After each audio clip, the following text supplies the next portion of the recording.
Assalamualaikum warahmatullahi wabarakatuh. Selamat pagi anak-anak. Jumpa lagi bersama dengan Bapak Andre yang kali ini kita akan membahas tentang jenis lukisan berdasarkan teknik dan bahan yang digunakan. Kalau minggu kemarin kita belajar tentang aliran-aliran seni rupa, dan ada satu aliran yang belum saya jelaskan yaitu tentang surrealisme. Nanti pada akhir sesi kita akan membahas tentang aliran surrealisme tersebut. Nah, pertama, saya akan menjelaskan tentang jenis lukisan berdasarkan teknik dan bahan yang digunakan. Yang pertama, ini ada teknik mozaik. Bisa kalian lihat contohnya, yaitu teknik menempelkan pecahan atau lempengan kaca yang berwarna-warni di dinding sehingga membentuk objek tertentu.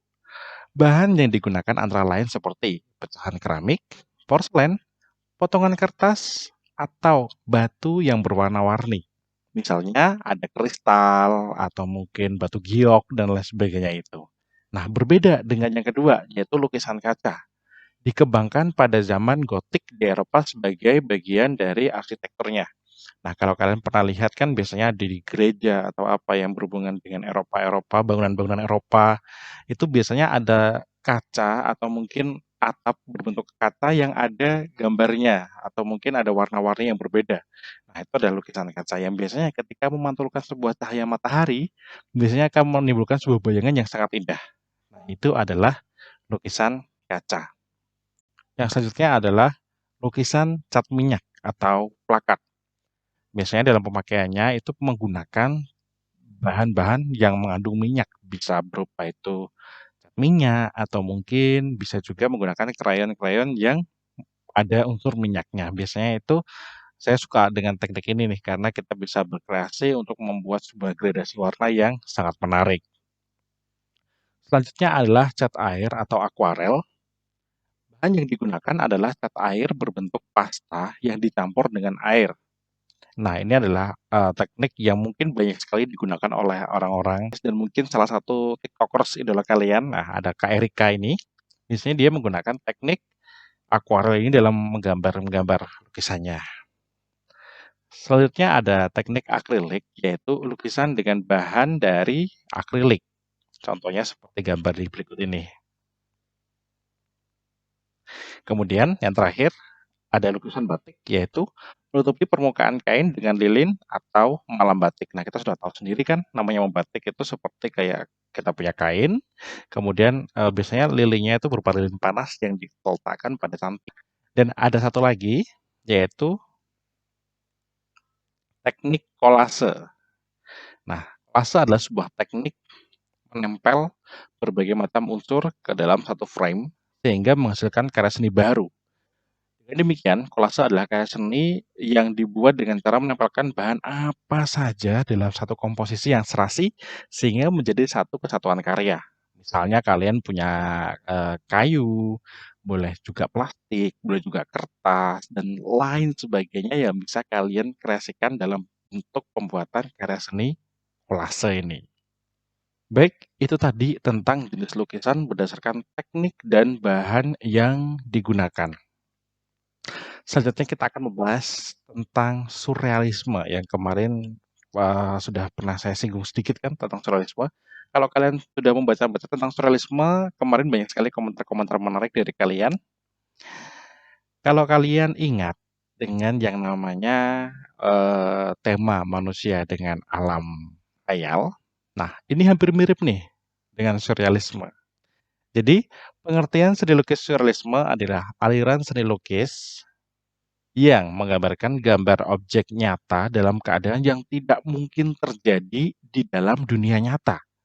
Sehingga aliran surrealisme ini citranya seperti dalam keadaan mimpi, like your dream. Apa yang ada di mimpimu dan tidak mungkin ada di dunia nyata, itu akan ada di lukisan kamu.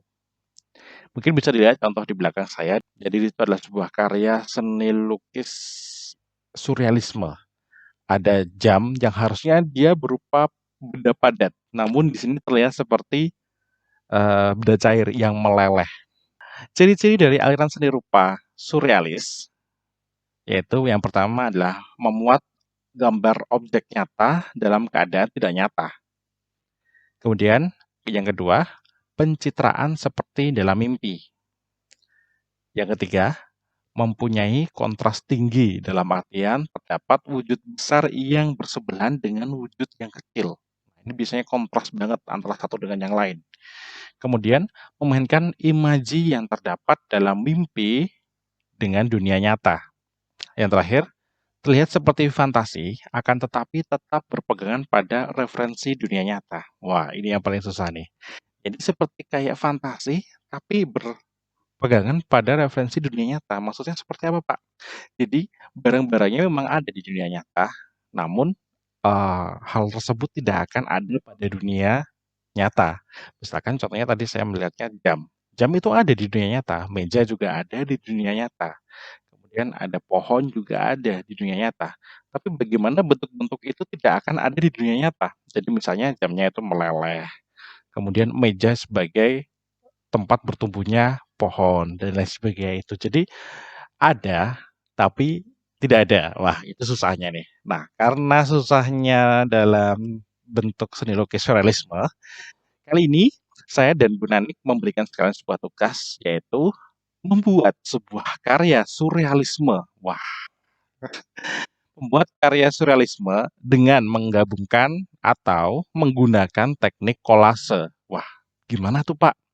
Jadi kalian bisa menggambar bentuk-bentuk surrealisme, kemudian dalam proses pewarnaannya kalian boleh menggunakan teknik kolase. Seperti itu. Untuk pengumpulannya kalian bisa mengumpulkan gambar tersebut melalui Classroom dan nanti ketika PPKM berakhir kalian bisa langsung mengumpulkan gambar tersebut langsung kepada saya atau mungkin ke Bu Nani. Untuk pertemuan ketiga kali ini saya rasa cukup. Minggu depan kita akan mengadakan ulangan dengan materi seni lukis.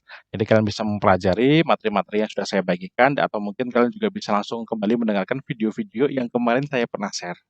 Untuk pertemuan kali ini saya rasa cukup. Mohon maaf apabila ada kesalahan baik dalam kata maupun perbuatan. Akhir kata, wassalamualaikum warahmatullahi wabarakatuh.